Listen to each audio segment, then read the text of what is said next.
Bonjour à tous et bienvenue à Loin de sans foot. Olivier Brett, enfin de retour. Je ne sais pas si les boys vont se dire la même chose, mais moi, je dis enfin de retour après 2 semaines d'absence. J'ai le grand plaisir de retrouver Jean Gounel et Sidney Faux. Les gars, comment ça va?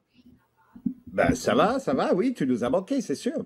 Ah, mais ça, c'est gentil. Écoutez, vous avez été très généreux de votre personne pour accepter ces 2 semaines d'absence. Ça rentrait tout simplement pas dans l'horaire. J'ai pas d'autre explication que ça. J'ai pas un horaire booké comme le président des États-Unis, mais ça donnait un peu ce feeling-là pendant les Olympiques, particulièrement de nuit. On va parler justement parce que depuis votre dernière émission, les Canadiennes ont remporté l'or. On va en parler au cours des prochaines minutes. On va évidemment parler de Messi qui quitte le Barça et qui. En fait, est-ce qu'il quitte le Barça? Il avait déjà quitté le Barça. Il n'a juste pas réussi à revenir au complet au FC Barcelone, même s'il était présent en ville, part finalement pour Paris. Ça a été annoncé au cours des derniers jours. Puis on a plusieurs super bonnes questions qui nous ont été posées sur Twitter pour nos sujets chauds en fin d'émission. Mais d'abord, allons-y avec notre segment à domicile. Euh, L'or pour les Canadiennes qui ont battu les Américaines en demi-finale. C'était la première fois en 20 ans que les Canadiennes battaient les États-Unis. On se demandait s'il allait avoir trop laissé d'énergie, trop d'émotion aussi dans ce match de corridors. Finalement, on réussit à s'accrocher face à la Suède, qui, je pense qu'on peut s'entendre, était une meilleure équipe dans les faits avec ce qu'ils ont présenté sur le terrain, mais c'est le Canada qui gagne au tir au but. Sid, d'abord, peut-être avec toi, la chose que tu vas retenir de ce parcours-là des Canadiennes aux Jeux olympiques, c'est quoi? La résilience d'une équipe qui, sur le terrain, était souvent ballottée, mais qui trouvait toujours le moyen de s'en sortir, notamment grâce à Stéphanie Labbé. Généralement, c'est pas toujours très bon signe dans le contenu lorsque ton gardien est ton meilleur joueur, mais parfois, c'est pas si problématique que ça. Je pense que le meilleur joueur allemand, c'était Neuer quand ils ont gagné la Coupe du Monde au Brésil, mais je pense que la résilience, c'est ce que je retiens. C'est une équipe qui a beaucoup de caractère, qui a toujours été concernée, quels que soient les moments, temps forts ou temps faibles, dont les remplaçants ont toujours apporté leur pierre à l'édifice. Et donc c'est vraiment une victoire de groupe qu'a obtenu le Canada. En quelques secondes, Sid, avant que je me tourne vers Jean. Christine Sinclair, je pense que c'est un faux débat à quelque part parler de retraite. Parce que moi, je suis convaincu qu'il y a au gros minimum une tournée d'adieu. C'est certain. Il va y avoir un match contre les États-Unis. Ce match-là, probablement que tu en joues un au Canada, puis tu en joues un autre à Portland où Sinclair joue son soccer de club. Mais est-ce qu'on a vu son dernier tournoi majeur avec le Canada, à ton sens? Je pense pas. Je Non? pense de toute façon, la décision est encore dans sa cour. Mais je me garderai de la mettre à la retraite parce que ça fait 4 ans que c'est le cas à chaque fois. Donc, on verra bien. C'est une bonne ou une mauvaise chose, Jean Gounel, que ce soit dans la cour de la joueuse, ce genre de décision-là, à 38 ans? Écoute, il y a 2 ans, 3 ans, je t'aurais dit non, pas vraiment. Autant là, je me dis, elles se font parfaitement dans le groupe. Elles semblent savoir exactement où apporter sa contribution, quelles sont ses limites. Pas un mot quand elle est remplacée, lorsque un match semble aller en prolongation et que clairement physiquement elle est à bout. Elle dit rien. Match médaille d'or, elle est sortie. Alors que s'il y a une joueuse pour qui c'était quelque chose d'être présente à ce moment-là, c'était peut-être elle, mais pas un mot, rien du tout. Elle est complètement au diapason du groupe. Donc, clairement, enfin, le schéma de pensée que j'avais par rapport à Sinclair il y a 2-3 ans a changé, je pense, par rapport à ça. Et vu comment elle est, vu sa contribution, je pense que c'est une joueuse qui est capable de rester. Et effectivement, c'est un peu à elle de prendre la décision. Et au bout du compte, OK, on accepte ça. OK, cas de figure, Christine Sinclair reste pour la prochaine Coupe du Monde, par exemple. Est-ce que tu peux encore l'avoir comme partante ou est-ce que lui donner un rôle comme ça, c'est retarder le développement d'autres joueuses? Parce qu'on a vu les Julia Grosso, on a vu, c'est pas les mêmes postes, là, j'en conviens, mais à quelque part, t'en as qui vont pousser derrière. Ou est-ce que tu vois un scénario où tu te présentes à la Coupe du Monde avec Christine Sinclair dans un rôle de remplaçant? Je pense qu'il faut l'envisager, ouais, clairement, parce que d'ici là, bon, d'abord, la Coupe du Monde, c'est dans 2 ans, hein, ça va arriver assez Ah, bien rapidement, vite. parce Ouais. que, donc, avec le décalage des jeux, l'échéance arrive pas mal plus vite. Donc, ça veut dire que l'année prochaine, on va rentrer déjà dans une phase de qualification. On sait comment ça se passe pour CACAF. Il y aura certainement l'occasion de mettre en place quelque chose pour, dans 2 ans, avec clairement, c'est même pas l'obligation, clairement, les Canadiens doivent se qualifier pour ce tournoi-là. Donc, l'échéance, c'est vraiment la Coupe du Monde, avec une barre qui est maintenant haute. Il n'y a, Ah y ouais. a vraiment pas de problème, hein, clairement. C'est clair là-dedans. Pourquoi pas partante. Là, je pense aussi que, vu le statut des Canadiennes, elles ont peut-être la possibilité de se retrouver assez bien placées avec, là, je commence à supputer beaucoup, mais possiblement une place de tête de série ou une position de tête de série, donc avec un groupe sur lequel il y a plus de flexibilité. À ce moment-là, peut-être l'avoir partant sur des matchs au premier tour. Ce genre de cheminement-là, plutôt. Ensuite, en fonction de la fraîcheur, en fonction des nécessités, ce sera une situation qui évoluera d'elle-même.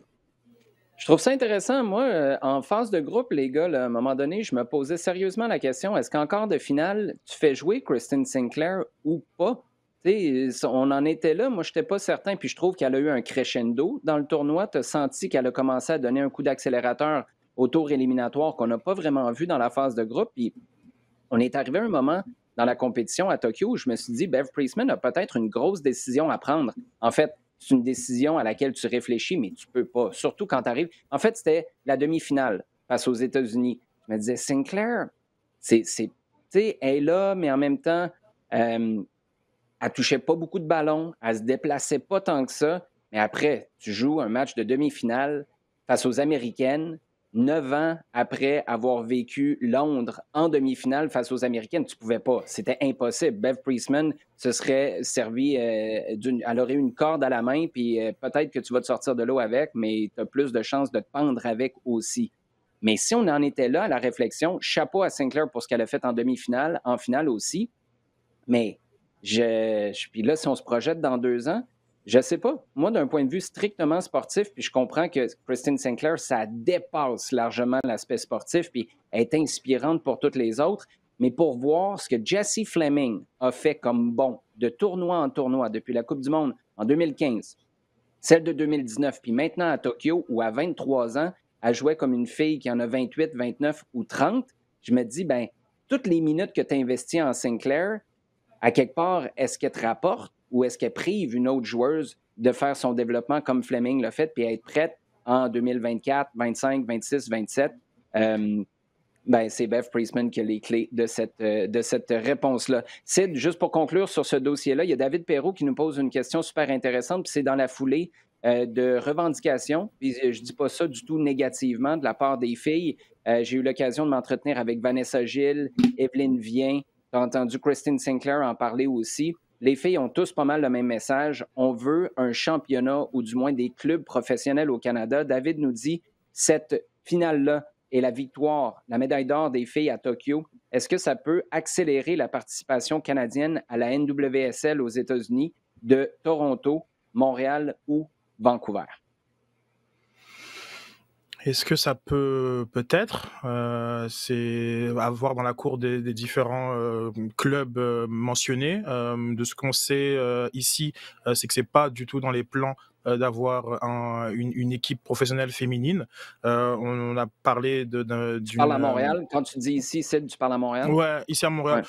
Puis, je dirais que Vancouver, ça fait longtemps qu'ils auraient pu le faire, puisque on sait aussi que les Whitecaps sont quand même assez proches de l'équipe dont le nom m'échappe, mais il y avait une équipe professionnelle de ce côté-là. Toronto, je sais pas. On a vu le message d'Altidor sur son Twitter où il a tagué la NWSL, puis avec une flèche vers Toronto. C'est tellement c'est certain que eux ils sont pas prisonniers du moment. C'est des décisions qui sont très long terme avec des grosses conséquences financières et je pense pas que la victoire des Canadiennes jouent dans leur façon de penser, en termes des 3 équipes mentionnées.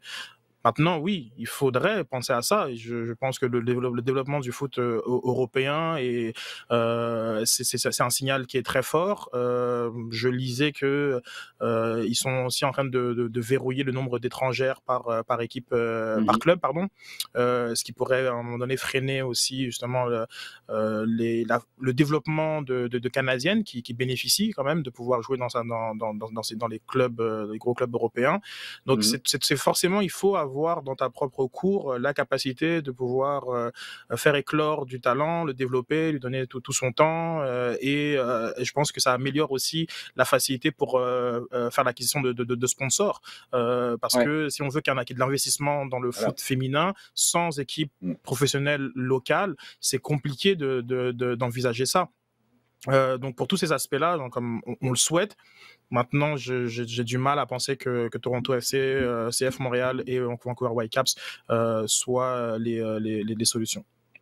Non, à quelque part, ça peut être d'autres marchés canadiens aussi. Moi, personnellement, sans trop m'étendre là-dessus, une ligue canadienne, j'y crois pas trop. Je trouve que les embûches logistiques sont trop importantes. Maintenant, te joindre à la NWSL avec certaines équipes, tu sais, à quelque part, c'est comme la MLS. Là, je comprends que la CPL a voulu partir son championnat strictement canadien, mais tu le vois en ce moment, il y a un produit intéressant sur le terrain, mais il n'y a pas de comparaison entre la MLS et la CPL en termes d'infrastructure, de qualité de jeu, de qualité des joueurs qui viennent y jouer aussi. Donc, moi, je pense que le chemin le plus rapide, c'est d'avoir des clubs canadiens. On va les appeler comme ça parce que le raccourci de les accrocher à des clubs MLS, je le comprends, mais ce n'est pas un passage obligé non plus. Je pense que ce serait vraiment la manière la plus rapide d'avoir des équipes professionnelles au Canada. Du côté du CF Montréal, maintenant, si on revient à ce qui se passe en club à Montréal, Jean, 4 défaites en 5 matchs pour le CF Montréal qui a perdu 2-1 face à Washington la fin de semaine dernière. C'est un match où on n'a pas utilisé ça comme explication après la rencontre, mais force est d'admettre qu'il manquait des gros morceaux. James Pantemis placé sur la liste COVID à la veille du match, si je ne me trompe pas. Victor Wanyama, Kiki Struna, Rudy Camacho suspendu. Georgi Mihailovic était embêté par une petite pointe, n'a pas été capable de commencer le match, mais il est entré en cours de rencontre. C'était des premières minutes pour Rida Zouhir, un premier départ pour Sébastien Breza dans les buts. Bref, un gros melting pot de conditions difficiles. Tu perds ce match-là. Est-ce que Wilfried Nancy doit continuer à être patient? Je le sais, Sid, puis on va revenir à toi dans un instant. Tu es à l'entraînement cette semaine, puis Nancy a mis son poing sur la pelouse, on va le dire comme ça, ou son pied à terre, envoyé un gros message à ses joueurs. À quel point, Jean, Nancy doit être patient encore? Je crois qu'on arrive au moment où il doit taper sur la table un petit peu, clairement, parce que là, on est passé. Regarde, c'est comme ça. Hein. On est passé d'une super séquence où CF Montréal perdait pas, arrivait à gagner des matchs et on était sur une séquence, sur une bonne série positive. Il y avait un bon feeling autour de l'équipe. Et d'un seul coup, c'est pas une défaite, c'est une séquence comme ça avec des points perdus, des matchs perdus ou des points perdus complètement bizarrement. On pense à Atlanta, on pense à Miami. Enfin, il y a des trucs complètement bizarres. Il y a des matchs perdus où il y a des bonnes prestations. Nouvelle-Angleterre, par exemple. Donc, c'est très difficile de faire une synthèse de ça. Mais maintenant, quand tu arrives mi-août et que clairement, tu es au cœur d'une bataille, on va revenir à cette bataille pour les séries, parce qu'au bout du compte, c'est l'objectif. Hein. Tu vas d'une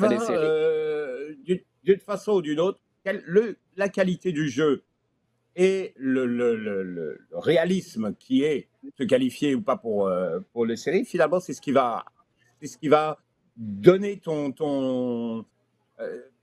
donner vraiment l'idée de ta saison. Est-ce que c'est réussi, est-ce que c'est pas réussi? Donc là, maintenant, tu es au cœur d'une bataille pour les séries avec un paquet de clubs, c'est plus serré que jamais. Donc là, maintenant, il est temps de dire, OK, les gars, ça suffit. On voit que, clairement, on a des problèmes à tel et tel endroit. Il faut arrêter de de trouver des excuses ou au contraire de se regarder et de se dire ça va bien, dire ok, il faut assurer, faut être capable maintenant et pour Wilfried Nancy, de voir quels joueurs sont capables de monter leur niveau. Parce que là, ça va être aussi une question de monter le niveau. Le match contre DC, oui, il manquait des joueurs, mais il y a clairement des joueurs qui n'ont pas fait vraiment le travail. Hein. Donc, qui est capable de monter le niveau et là, oui, ça va être clairement une série de décisions à prendre sur qui va continuer l'aventure ou sur qui on peut compter pour terminer ce dernier tiers de championnat ou comme tu veux l'appeler. Il y a une bonne question qui nous a été posée, plutôt que d'en parler dans les sujets chauds, Sid, je vais l'utiliser là pour faire du pouce sur cette conversation-là. Patrick Baudouin dit: qu'est-ce qui explique les déboires du CF Montréal dans les derniers matchs? Est-ce qu'on manque réellement plus de finition que les autres équipes de MLS? Parce que c'est un discours qui revient. En fait, c'est aux deux extrémités du terrain. Tu donnes des points, des buts gratuits à l'adversaire. Je pense au match contre Atlanta, tu fais 2-0. En dedans de 20 secondes, l'adversaire a une échappée, bang, marque un but. Après, c'est un penalty. Là, en fin de semaine, c'était des erreurs commises par Maciel qui tacle pour rien à 25 mètres, 30 mètres de ses buts en première mi-temps. L'adversaire marque son premier. Joaquin Torres donne un but gratuit, un ballon gratuit plutôt, à DC, puis c'est Ola Kamara qui fait 2-1. C'est le but vainqueur. Tu as cet aspect-là où tu donnes les buts à l'adversaire, puis tu as l'autre à l'autre bout. C'est un autre sujet récurrent, particulièrement avec Wilfried Nancy, où tu ne te mets pas à l'abri en marquant tes occasions. La question est bonne. Est-ce qu'on en rate plus à Montréal qu'ailleurs? Non. Vraiment pas. Même Montréal, d'un point de vue statistique avancé, est exactement là où il devrait être. Il y a un très bon travail qui était fait par pas mal de spécialistes MLS, notamment sur tout ce qui est expected goal, donc but attendu. Et sur cet aspect-là, Montréal est au milieu d'un axe sur lequel ils ont exactement le nombre de points qu'ils devraient avoir par rapport aux chances qu'ils créent et les chances qu'ils subissent. Il y a des équipes qui sont malchanceuses, qui créent beaucoup plus qu'elles n'arrivent à marquer effectivement. D'autres qui sont surchanceuses, qui marquent des buts qu'ils ne devraient pas marquer, entre guillemets, pour ceux qui comprennent le concept de goal attendu. Et ce qui est intéressant, c'est vraiment de voir que Montréal est par exemple avec Dallas et trois autres équipes, est dans un aspect où le nombre de points qu'ils ont, lorsqu'à chaque fois tu fais la comparaison par résultat du nombre de buts qu'ils devraient avoir, le nombre de points qu'ils ont correspond directement à ce qu'ils produisent. Donc, parfois, on a ce biais-là parce qu'on voit plus les matchs de Montréal et qu'on pense pas qu'ailleurs dans la ligue, il y a des joueurs qui peuvent rater des buts comme a raté celui d'Ibrahim. Mais je pense que sur l'échelle des 17 matchs, c'est pas vraiment le cas. Donc, je pense que là où, par exemple, l'an passé, il y avait justement cette réussite de Kyoto qui est arrivé justement à défier les buts attendus par la difficulté des buts qu'il marquait. On a moins cet aspect-là aujourd'hui. Et même Toy... En même temps, j'allais justement dire, parce que c'est un super bon point, Mason Toy, pas sur les derniers buts qu'il a marqués, mais les 2 buts marqués en début de saison. C'est un bon exemple de truc qui sort de nulle part. Zachary Broguillard, chapeau. Mais ça, en tout cas, corrige-moi si je me trompe, là, je n'ai pas la définition d'un expected goal, mais c'était pas expected de ma part trop tôt. Là. Non, effectivement, comme Toy était au-dessus par rapport à des buts avancés, et il y a eu un retour à la normale. Mais malgré ça, c'est 7 buts, c'est très très bien de la part de Mason Toy à mi-saison. Mais sur le type de but qu'il a marqué, il y a eu un retour à la normale, notamment aussi avec lui aussi a raté une très grosse occasion, 2 très grosses occasions récemment. Et donc ça a fait justement c'est ce retour à l'équilibre. Et le cas de Broguillard est excellent parce que le but de Broguillard, c'est un but qui a un très très très faible taux attendu, parce qu'effectivement dans cette position du terrain, t'es pas censé marquer un but. Donc lorsqu'on fait notamment cette évaluation de l'ensemble de la ligue, Montréal est là où il devrait être. C'est sûr que de notre perspective, il y a tellement de fois où on se dit on aurait aimé que ce résultat change, que cette action amène un autre résultat. Effectivement, ils ne sont pas en réussite. Ils sont neutres. Donc neutre, t'es ni malchanceux, ni en réussite. Et oui. La grande question maintenant, c'est de savoir, Romel Kyoto, t'en as parlé, j'en ai discuté à la radio cette semaine. On a cette idée-là d'un Romel Kyoto. un peu salvateur en 2020. Je pense que dans les circonstances, il l'a été pour deux raisons. L'équipe étant encore désorganisée. Moi, je pense qu'elle trouvait ses repères tranquillement, des repères sur lesquels on a construit en 2021, mais c'était loin d'être parfait. Ça, c'était de un, désorganisé. Donc, tu te retrouves à conclure des actions où tu dis « Ah, OK, ben, on ne l'avait pas vu venir. » Puis deux, on n'avait pas vu venir que ce gars-là allait les marquer parce qu'on n'avait pas d'attente pour Romel Kyoto à son arrivée. Reste que il n'a jamais marqué plus que 8 buts en carrière en MLS. Là, tout le monde attend qu'il revienne. On a l'impression qu'une fois que Kyoto va être de retour, là, on va être capable de conclure ces actions-là davantage. Toi, Sid, est-ce que tu y crois à ça? Est-ce que ça passe par lui, ton succès sur la fin de la saison? Entre autres d'autres joueurs, mais je pense que Kyoto est quand même une petite coche au-dessus de d'autres attaquants. Lorsqu'il a des ratés, j'ai pas ce sentiment-là que c'est quelque chose de profond chez Kyoto, alors que je veux dire, il a raté quelque chose qui est beaucoup plus, qui est beaucoup plus difficile. Beaucoup plus facile que Ibrahim, mais pour autant, moi, ça remet pas en question mon évaluation que je fais du joueur, alors que du côté d'Ibrahim, bon, il a 22 ans, etc., mais je me pose plus de questions. Donc, c'est certain que ça passera par un retour de Kyoto. Et pour rebondir sur la question de la patience, moi, je pense qu'il il reste encore 17 matchs. Donc, si on le voit comme ça, il y a encore 5-6 matchs sur lesquels on peut toujours utiliser pour justement donner ces minutes-là et continuer un petit peu à expérimenter en même temps que donc comme de mettre en place ton équipe type. Et après dans le dernier, et après c'est fini. Donc c'est pour ça que je ne sonne pas la sonnette d'alarme pour l'instant là du côté du CF Montréal. J'ai envie encore de voir des choses. C'est le premier match qu'on voit par exemple de Choignère dans l'axe. Il a joué beaucoup piston, premier match dans l'axe.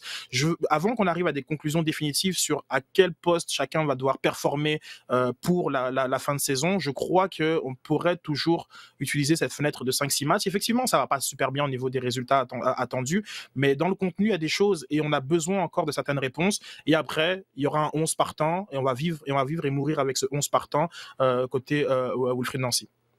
On parle des fois de Talk of the Town, là c'est Talk of the Planet. On va passer à notre sujet en temps additionnel. Lionel Messi et le Barça, c'est terminé, Jean, et pourtant s'il y a un moment où on pensait que ça allait renouer, tout était beau, on avait signé pour des années et des années avec un gros rabais, 50% de rabais sur le salaire de Lionel Messi. Finalement, ça n'a pas été satisfaisant pour la Liga. Avant de parler de la perspective Paris Saint-Germain et Messi, est-ce que le Barça a laissé Messi le bec à l'eau? Oui. Je pense qu'on est au bout du compte, quand on commence à voir un petit peu qu'on attrape des bribes de ce qui s'est passé, des témoignages ici et là, on se rend compte que tout c'est pas aussi clair et aussi net que Joan Laporta, le président de Barcelone, a bien voulu le dire dans sa conférence de presse où il a annoncé que Messi ne continuerait pas à Barcelone. Je crois que clairement, il apparaît qu'il sentait déjà que la décision, en tout cas que la situation allait vers ça dès le printemps, qu'il a plus ou moins tenté, pas forcément de mauvaise foi, mais en tout cas peut-être en gardant un petit peu sous le pied, en minimisant la situation financière, en tout cas minimisant la gravité de la situation financière de Barcelone. Clairement, on peut se demander pourquoi, d'un côté, cette situation-là, et donc on était pas mal au courant que le club avait des dettes énormes, qu'ils allaient être soumis à de strictes obligations au niveau des dépenses par la Liga. Pourquoi ils sont allés chercher... Bon, je sais bien que c'était un petit peu ce que correspondait à certaines demandes de Messi, entre autres, mais aller chercher Agüero, Memphis, Garcia, c'était clairement beaucoup trop pour eux. D'ailleurs, aucun n'a pu être enregistré, alors qu'on est à 48 heures du début du championnat. Donc, clairement, il y a eu une sorte de...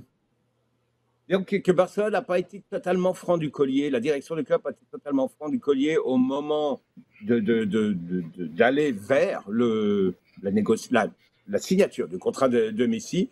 que ça leur retombait dessus, qu'à un moment, ils pensaient que la manne que représentait CVC, là, le fonds d'investissement qui apporte 2 milliards et quelques, aiderait en fait très rapidement du côté de Barcelone. On s'est dit non, c'est pas une bonne solution du tout parce que pour le club, ça représente une hypothèque sur un certain nombre d'avoirs, à savoir le droit à l'image en particulier sur 50 ans, et que là, c'était pas possible. Tu pouvais pas mettre Messi et l'avenir du club avec Messi dans la balance par rapport à une dette permanente sur 50 ans. Donc, tout ça fait que ouais, Barcelone n'a peut-être pas été totalement franc, pas autant qu'ils veulent le présenter, disons, sur ce dossier-là.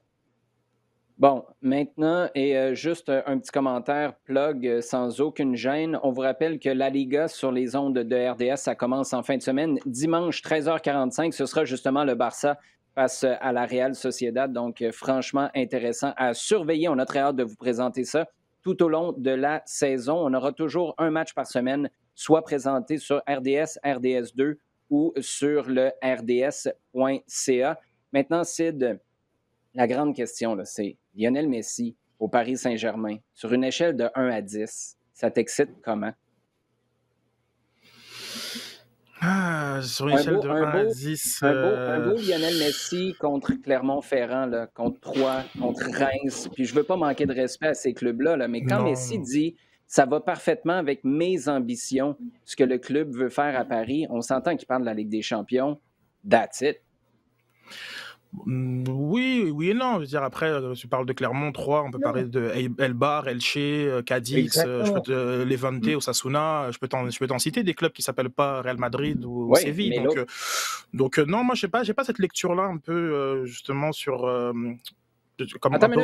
Attends. Tu viens-tu de mettre Séville dans ce bateau-là, toi, là? Je viens te dire de noms de clubs qui sont autres que Real Madrid et Séville. La Liga est composée de 20 clubs, et dans ces 20 clubs-là, tu as aussi comme des clubs au fin fond de campagne et qui ne sont pas des clubs extrêmement prestigieux. Donc, cette lecture de la Ligue 1 qui consiste à parler de Clermont-Ferrand 3, je la comprends mal. C'est la première ligue extrêmement compétitive sur 12 équipes. Les autres championnats ne le sont pas. Donc, je n'ai pas vraiment cet avis-là. Maintenant, si on parle de Ligue des Champions, sur les 5 dernières années, je pense que les résultats du PSG par rapport à ceux du Barcelone font en sorte qu'il y a l'écho à ce que Messi dit sur l'ambition. Mais pour répondre à la question sur l'excitation, je sais pas, c'est comme une curiosité, oui, excitation, moins. Je pense que je suis un peu déçu, moi, de la manière dont ça s'est fini à Barcelone. Je suis un peu déçu, justement, de tout ça, de toute l'opacité qu'il y a autour de son départ. Il y a tellement de choses qu'on va encore apprendre dans les prochaines semaines et qui font en sorte que on arrive dans une espèce de jeu politique constant depuis vraiment quelques années dans tous ces gros clubs-là. Et j'ai toujours l'impression de me faire prendre pour une poire de la part de ces présidents et aussi de ces gros joueurs, parce que c'est tellement incohérent ce qu'ils disent et ce qu'ils font que voilà, je suis un peu en tant que passionné, je suis un peu fâché de ce qui se passe. Je comprends ta comparaison avec d'autres clubs qui sont moindres. En même temps, c'est l'exposure. Puis il y a une très bonne question qui nous a été posée là-dessus. Je vais vous la lancer tout à l'heure. Mais pour moi, c'est l'exposure de la Ligue. La Ligue 1, en ce moment, là, c'est Amazon qui a ramassé les droits. D'ailleurs, eux autres, dans la catégorie, on se frotte les mains puis on ne savait pas ce qui s'en venait. Là. Ça n'a pas d'allure. Eux autres, ils ont ramassé les droits parce que Mediapro n'a pas été capable de payer. Puis tout d'un coup de théâtre, Lionel Messi qui débarque, ils doivent halluciner en ce moment chez Amazon. S'il avait à signer ces mêmes droits-là aujourd'hui, ça n'aurait rien à voir. Mais moi, c'est le championnat. En fait, là où je veux en venir, Sid, c'est que moi, là, le championnat français, je l'adore pour l'émergence des joueurs. Je trouve que c'est un championnat qui est tellement intéressant pour ça, pour des gars qui font leur entrée dans les... Jonathan David, c'est un exemple parfait. Il n'est pas passager à bord, le Jonathan David. Il a eu un rôle important l'année passée. Son club a gagné la Ligue 1. Pour moi, l'attrait de la Ligue 1, c'est ça. Et là, tu me diras que c'est peut-être un petit peu trop puriste, c'est peut-être un peu trop foot, puis c'est pas assez business, et je comprends pas la réalité du Paris Saint-Germain dans ce championnat-là. Mais c'est là où je vois la déconnexion entre les autres clubs, entre guillemets, de la Liga et de la Premier League et ceux que tu retrouves en France. Puis je le répète, là, je ne veux pas me manquer de respect à ces clubs-là. Mais sur la scène internationale, pour un gars comme Messi, ça ne résonne pas autant, c'est vraiment plate à dire, mais que Stoke. Puis Stoke, c'est pas un club sexy, mais c'est le brand de la Ligue, c'est pas ces clubs-là en soi. Bref, je suis curieux de t'entendre, Jean, avant qu'on passe à un autre sujet et qu'on réponde aux questions qui nous ont été posées. Toi, Messi, d'un point de vue sportif, ou ça peut être extra-sportif, qui débarque au PSG, ça te fait quoi? Un 10. 10. Sérieux? Ouais, Ben là, complètement. tu me Non, OK. non, mais j'allume totalement. Là, tu m'intéresses. Non, Vas-y. pour plein de raisons. D'abord parce que, d'abord, pas forcément d'abord d'ailleurs, parce que des discussions, il y a des sujets qui tournent souvent autour de Messi, c'était de dire, c'est le joueur d'un seul club et voilà, et peut-être jusqu'à un certain point, sa grandeur pourrait être mesurée, ne serait pas mesurée s'il était resté tout le temps à Barcelone. Que se frotter à d'autres environnements, d'autres types de compétitions. La Ligue 1, c'est dur. C'est dur parce que, comme si le souligne, il y a 12 clubs qui se battent essentiellement pour 2-3 places et peut-être un qui est capable d'aller chercher le PSG sur une saison particulière. Mais c'est dur. C'est dur, peut-être plus dur que beaucoup d'autres championnats, justement dans cet environnement-là, et qu'il n'y a pas de garantie parce que tu es Lyon, tu es Marseille, parce que tu es Lille, que tu vas terminer dans les places Ligue des Champions et qu'il y a toujours un Nice, un Saint-Étienne, etc., qui sont capables de sortir. Donc, c'est un environnement qui, à mon avis, est intéressant, qui est dur. Quand tu l'entends Messi dire qu'il est capable, qu'il a envie et qu'il est là pour gagner, c'est très bien parce que c'est, à mon avis, l'environnement où il va devoir, se bouger, clairement. Deuxièmement, le voir dans cette équipe-là, c'est quand même c'est fun. Bon, le retour avec Neymar, c'est certain, mais et là, je ne parle pas de contingence financière, etc. Je veux dire, voir une équipe qui est capable de mettre des gars comme ça ensemble, il y a toujours un côté fun dont on peut se lasser peut-être, hein, ça c'est tout à fait possible. Mais il y a une envie, il y a une excitation de les voir, une excitation de voir comment ils vont transposer ça en Ligue des Champions, avec un entraîneur qui est jeune, qui est lui aussi qui est ambitieux. Il y a comme une sorte de, voilà, on essaye de mettre ensemble quelque chose de vraiment, vraiment chouette. Et on attend que ça prenne, on attend de voir le feu d'artifice. Je trouve que c'est intéressant comme proposition. Les gars, vous me surprenez. Moi, je suis tellement plus bas que vous sur cette échelle-là d'excitation. J'ai l'impression que tu as presque tout à perdre si tu es le PSG cette année. Tout le monde va s'attendre, pas que tu gagnes la Ligue 1, ils vont s'attendre que tu marches sur la Ligue 1. Après ça, la Ligue des champions, on l'a vu sur les dernières années, surtout, puis c'est un truc que je ramène souvent, depuis le début de la pandémie, en fait, la saison qui a précédé la pandémie 2019-2020, les gars n'ont pas arrêté de tourner. Lionel Messi, cet été, là, oui, il y a eu des vacances, je ne sais pas, il était où, là? Il était à Ibiza ou je ne sais pas trop où. Mais il a joué, ouais, entre autres, tout le monde est là-bas. Il a joué la Copa América, c'est beaucoup, beaucoup. Puis tu vas enchaîner encore une fois, n'importe quoi peut arriver quand tu arrives en ronde des 16 de Ligue des champions. Puis si tu échoues là, moi, je vois un peu le même truc que Ronaldo qui est allé à la Juve.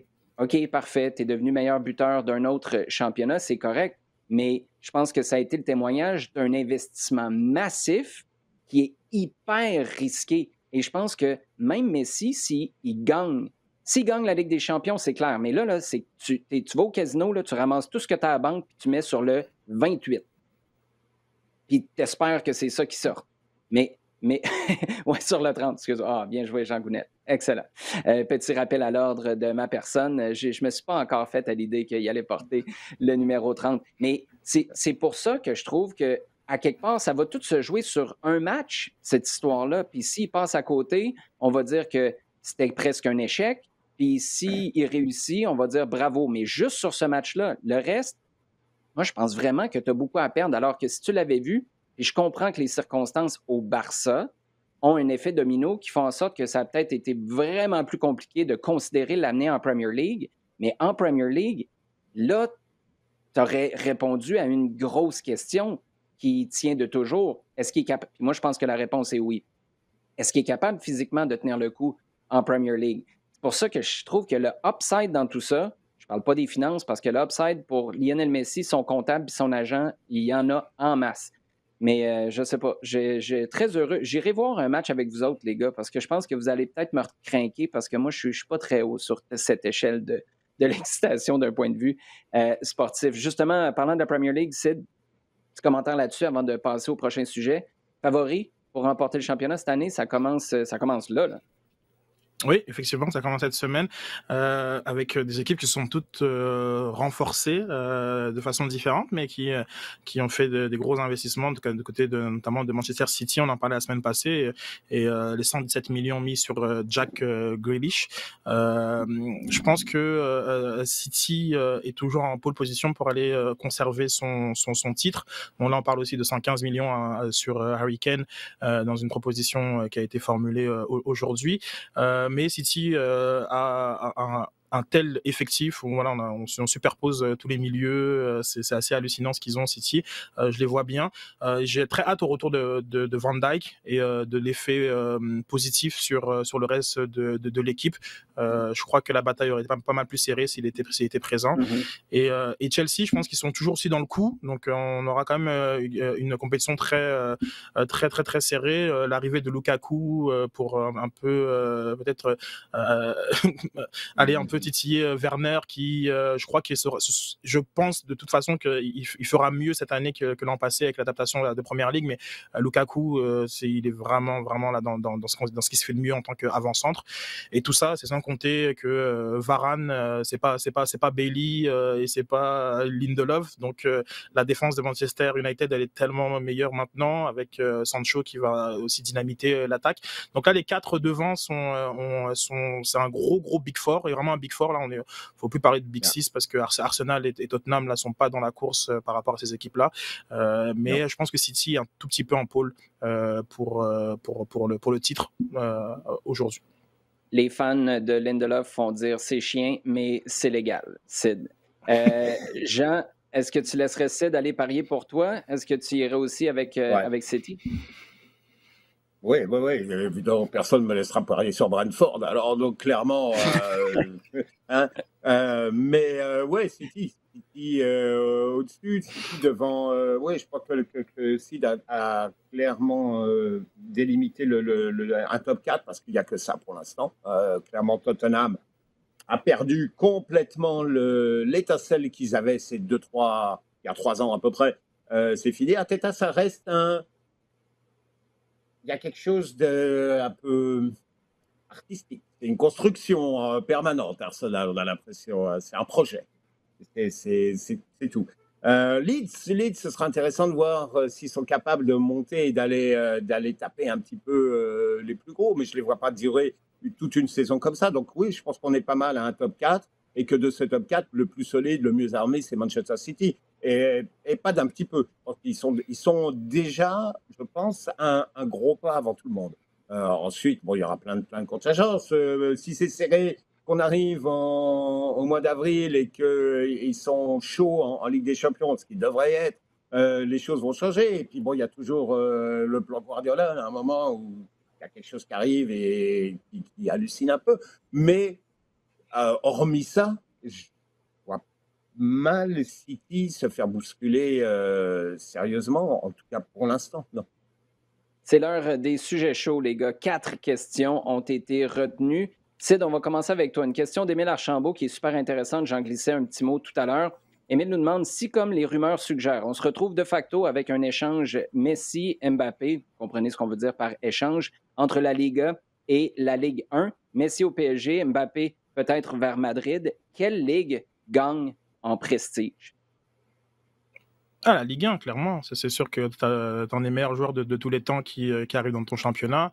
C'est sûr qu'en termes de prestige, tu fais un bond qui, je veux dire, c'est comme c'est du jamais vu du côté de la Ligue 1. Donc, c'est sûr que la Ligue 1 le remporte en termes de prestige. Puis, dans quelques années, quand Mbappé sera arrivé à pleine maturité, je crois qu'il a encore une belle marge de progression, malgré son niveau déjà assez élevé.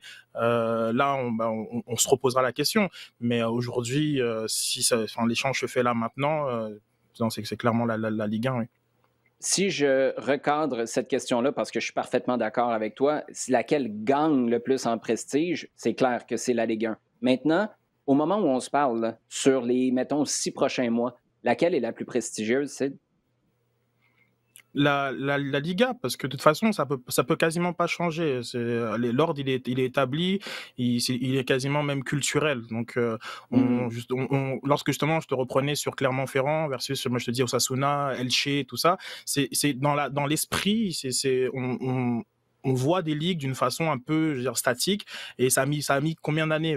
Peut-être quasiment 20 ans avant que la Serie A tombe Ouais. vraiment dans l'imaginaire des gens, alors que, je veux dire, ça fait combien d'années que ces équipes-là ne sont pas compétitives sur la scène européenne. Donc, ça changera rien, ça c'est certain.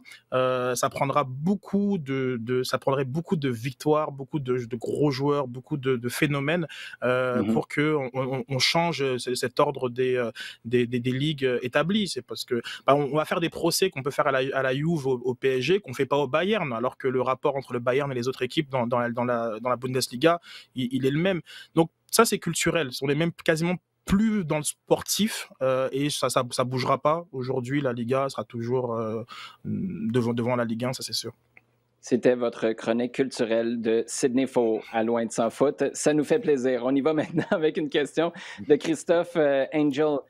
Jean, on va y aller pour toi. Est-ce que la très bonne performance de Maxime Crépeau à la Gold Cup, on rappelle que les Canadiens sont allés en demi-finale et ont perdu dans les dernières secondes, 99e minute de jeu, le but vainqueur des Mexicains pour se rendre en finale face aux États-Unis. Donc, est-ce que les performances de Crépeau à la Gold Cup lui permettraient de disputer pour le vrai?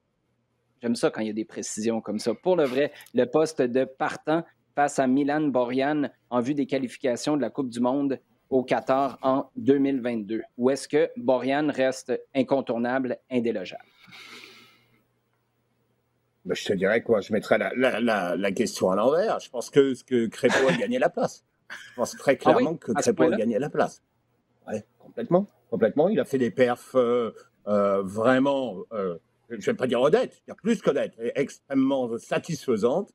Que dans le profil, il a 27 ans, il vient d'avoir 27 ans, je crois, au mois de mai. Il joue.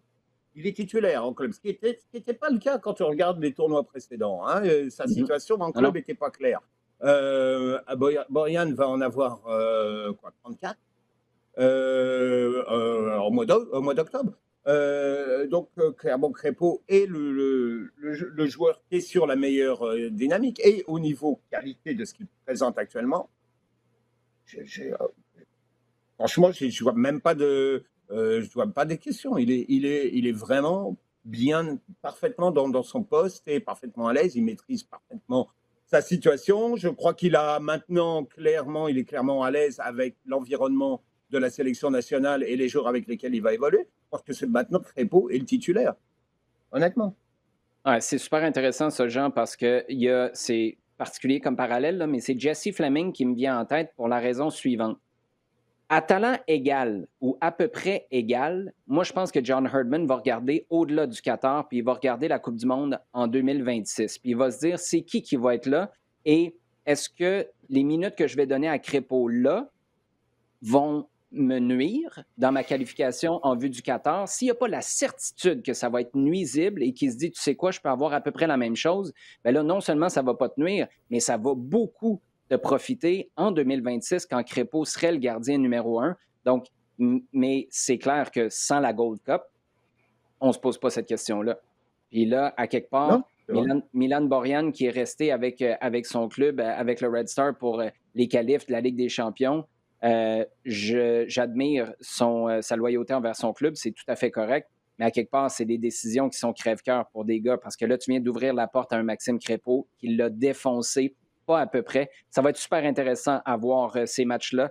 Ça s'en vient vite quand même au cours des prochains mois, les qualifs en vue du Qatar qui vont reprendre du côté de la CONCACAF. Sid, question de Sébastien Nadeau maintenant. Est-ce que, puis là, tu n'as pas le droit de me répondre, on va attendre les 5 ou 6 matchs de patience dont je vous parlais tout à l'heure avant que j'y réponde, OK? Je t'avertis tout de suite et tu vas comprendre pourquoi. Sébastien nous demande, est-ce que le mercato discret, et je pense que Sébastien est assez gentil, merci, discret du CF Montréal va lui coûter une place en série?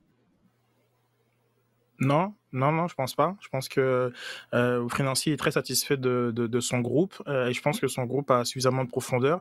C'est sûr qu'il faut pas aller prendre 3 cartons rouges à chaque match, mais je pense sincèrement que il y a ce qu'il faut pour compétitionner avec les équipes qui sont autour de cette 7e place, parce que personne ne pense que Montréal est là pour aller chercher New England ou Philadelphie ou autre, mais l'idée c'est que je crois que Montréal a suffisamment de ressources actuellement. Donc évidemment, t'aurais sorti un Didier Drogba, oui, très bien, mais je crois que le groupe actuel, s'il n'arrive pas à se qualifier, il aura qu'à se prendre à lui-même et pas d'un éventuel mercato qui aurait été plus agité et qui aurait servi.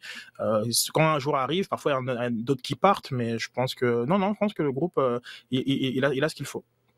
Sid, moi, j'aurais payé pour voir une vidéo de toi, un peu comme Mauro Biello à l'époque, là, avec ses speeches inspirants au Stade Saputo. Puis là, toi, ton commentaire d'avant-match, là, la consigne principale, c'est les boys, pas 3 expulsions, s'il vous plaît. Good job. Non, allez vous faire plaisir. Eh ben ouais, mais attends, tu te rappelles l'équipe avec Donadel, etc. À chaque fois, tu étais là, lui, maintenant, il va être suspendu. Lui, il va être suspendu. Non, c'était ouais, Donadel qu'on avait rebaptisé sur les médias sociaux Jonadel, d'ailleurs, et c'était pas pour rien. Ça, c'était pas super gentil, mais c'était relativement pertinent. Maintenant qu'on est passé à un autre appel depuis assez longtemps, on peut se remémorer ces bons souvenirs. On parle beaucoup d'attaque, on parle de croire en cet effectif-là. Jean, on va conclure avec une question de Karim qui nous demande Bjorn Janssen, est-ce que c'était un mirage? C'est difficile de croire qu'on a tout vu, mais si c'est le cas, vaut mieux le réaliser plus tôt que tard. Dans le fond, c'est un cas très spécifique de la question qu'on a posée plus tôt dans l'émission. Est-ce qu'il faut continuer d'être patient avec Bjorn Janssen? On lui donne, par exemple, les 5 ou 6 matchs, pas à chaque fois, là, mais cette période de temps-là dont Sid parlait tout à l'heure pour finalement constater que c'est un échec ou non? Ou est-ce que pour toi, avec ce qu'on a vu jusqu'à maintenant, 2021, on va juste rayer ça de la liste, puis c'est à oublier pour lui avec Montréal? J'aurais tendance à aller dans cette dernière optique-là, parce que rien de ce qu'il a montré depuis le début ne me donne la conviction qu'il rentre dans un projet de jeu. Présence dans la surface, bof. Clairement, tu vois que Toy bouge est beaucoup plus remords, se démarque mieux, sent mieux les coups. Et commence à trouver des petits moments où il bouge par rapport à Torres, par exemple, tu sens qu'il y a le feeling de quelque chose. Janssen, je ne l'ai pas vu encore. Capacité à tenir le ballon et à un petit peu aspirer l'équipe vers l'avant, le permettre à tout le monde. On ne voit pas plus. Alors, est-ce qu'un partenariat, un 1-2 avec Kyoto serait quelque chose qui nous permettrait de débloquer? Je veux bien. C'est peut-être la dernière piste qu'on devrait explorer, mais... Qui va prendre la profondeur? Pardon? Qui va prendre la profondeur? Romel Kyoto, il l'a fait à son dernier match avant de partir pour la Gold Cup, mais c'est tout. Là. C'est la seule fois de l'année qu'il l'a fait. Complètement, exactement. Et puis, tu ne vas pas t'en remettre à ça alors qu'on est déjà aussi avancé dans la saison, parce que ça semble un petit peu la solution de dernier recours qui peut cliquer. Et encore, j'en suis pas persuadé. Donc moi, pour le moment, tu me poses la question, c'est pas mal négatif l'impression que j'ai sur Janssen au départ. Alors que franchement, au moment de la signature, au moment de son arrivée, je disais OK, ça me semble être une valeur ajoutée. Et il y avait la personnalité aussi. Souvenez-vous, la première Oui, fois qu'on lui parle, il est super intéressant, il a du bagou. Sid, je veux peut-être t'entendre là-dessus avant de conclure l'émission. Moi, je ne sais pas si je donne trop de crédit à Olivier Renard pour les profils qu'il va chercher. Tu sais, Mason Toy, l'année passée, on se disait, coudonc, ils ont vu quoi dans ce gars-là? Il était perdu de chez perdu. Là, cette année, tu le vois, il est plus installé, il a ses repères dans l'équipe, il a la confiance de son coach, puis tout d'un coup, c'est un joueur transfiguré. Est-ce que tu t'attends peut-être à la même chose dans les derniers milles de la saison pour un gars? Moi, la seule chose que je vois, parce que autrement, là, je comprends pas ce qu'on a vu dans ce gars-là, qui est complètement absent. Parce que Jean parle de présence dans la surface de réparation. Moi, je dirais présence tout court. Hey, il a été déplacé là, épaule à épaule par Paul Arriola ah du ouais. DC United dans un duel aérien la semaine passée. Paul Arriola, il fait 5 pieds 8. J'exagère là, parce que l'autre fait 6 et 5, mais il ne devrait jamais se faire tasser. Il n'a pas faim. Tu le sens des fois énervé par les courses de ses partenaires. Il ne met pas le pied. Il n'est pas particulièrement tranchant dans la surface. Il ne gagne pas ses duels aériens tant que ça à 6 pieds 5. Je me dis, mais coudonc, c'est quoi qui est arrivé? Est-ce que c'est psychologique? Est-ce que c'est entre les deux oreilles comme ça l'était pour Mason Toy, qui a eu une première année difficile? Ça a été compliqué. Il y a eu un enfant au début de l'année. Sa préparation, ça a été Montréal, la Norvège, l'Europe, revenu après à Miami. Est-ce que c'est ça qui explique ou, je veux dire, je ne sais plus où on en est avec ce gars-là parce que basé sur ses performances sur le terrain, puis je ne veux pas manquer de respect à la personne, là, mais le joueur, il n'y a rien. Jackson Hamel aurait fait ces performances-là, on l'aurait lynché complètement. Ça, je suis tout à fait d'accord sur la dernière partie. Mais effectivement, pour faire du pouce à ce que je disais tantôt, j'ai envie d'être patient avec Johnson et aussi parce que tu as le bon exemple de Mason Toy.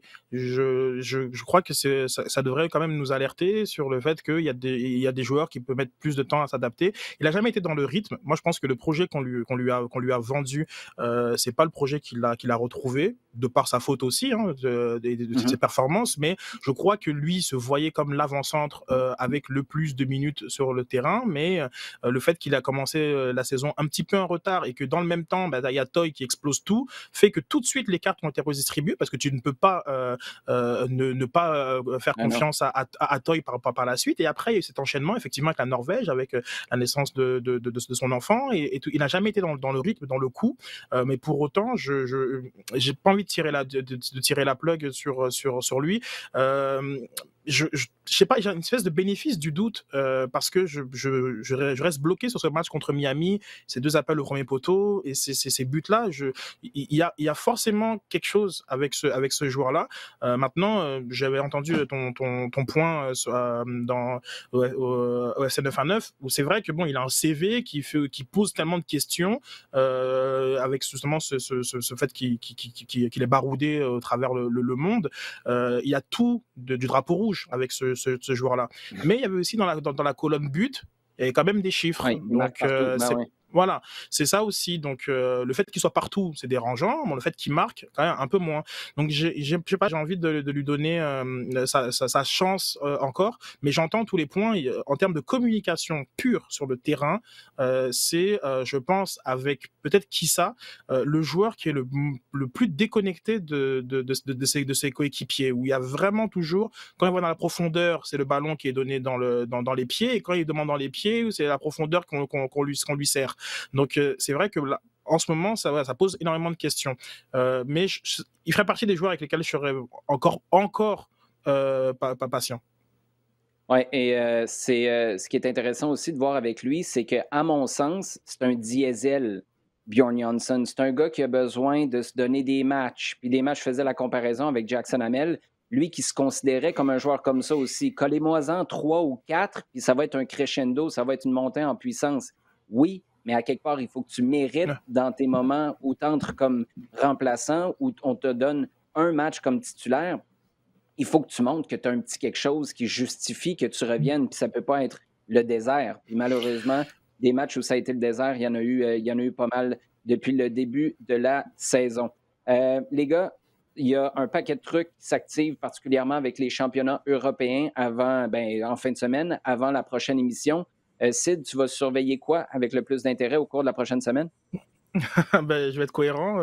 PSG Strasbourg avec la présentation de Messi. Donc, ce sera ça mon match de la fin de semaine.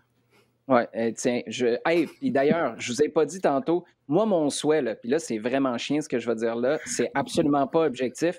Moi, mon souhait, c'est que Harry Kane s'en aille à City puis que Pep batte le PSG en huitième de finale de Ligue des Champions. Cloud. Tiens, votre projet, c'est fini en février, out, puis c'est Harry Kane qui a finalement ce qu'il veut. Lui, il va jusqu'au bout puis il gagne la Ligue des Champions avec Pep Guardiola. On pourra prendre cette clip-là, ça va me faire plaisir. Puis l'autre affaire, Sid, je souhaite que Romain Chué, que je salue, ancien collègue qui est à Radio-Canada maintenant, son Racing Club de Strasbourg, tiens, Cloud, battre le PSG en partant.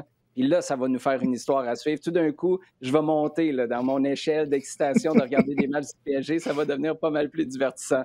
Jean, tu as le droit de choisir la même chose. PSG, Strasbourg, mais tu as le droit de choisir autre chose aussi. Tu y vas avec quoi? Ah, OK. Je vais pas dire Brentford-Arsenal pour commencer la Première Ligue vendredi soir, mais c'est quand même d'entrer un beau derby avec une... Enfin, non. Non, je fais Barcelone-Real Sociedad. Au niveau, bon, au niveau égoïste un petit peu, parce que c'est quelque chose qui tu l'as souligné, va nous intéresser à RDS parce qu'on entre dans la diffusion de la Liga. Mais parce que voir Barcelone maintenant, avec tout ce qui s'est passé, savoir comment Koeman va... parce que, mine de rien, on a zéro parlé de sportif au niveau Barcelone cet été. Rien du tout. Parler d'argent, c'est tout. Donc, voir, alors que c'était vraiment le sportif qui était mis sur la table depuis un an, quand Messi a dit « je ne viens pas bon, finalement, je vais rester et tout », on a parlé sportif. Pas un mot. Donc, j'attends de voir un petit peu comment ça va se passer. Bon, fait que c'est pas toi qui vas suivre les comptes Twitter des comptables du FC Barcelone au cours de la prochaine semaine et c'est parfait comme ça. Les gars, après 2 semaines d'absence, ça a été un énorme plaisir de vous retrouver. Je vais travailler sur mon échelle d'enthousiasme du Paris Saint-Germain et de Lionel Messi, puis on va s'en reparler la semaine prochaine. Merci beaucoup. Merci à vous à la maison. Où vous êtes, que ce soit en promenant le chien, en prenant une petite balade à vélo, à pied ou en voiture, peu importe. Merci d'être à l'écoute comme vous l'êtes à chaque semaine. Merci de partager le contenu sur le rds.ca et sur iHeartRadio également. Et merci de nous poser vos questions. C'est toujours un grand plaisir de vous parler sur Twitter.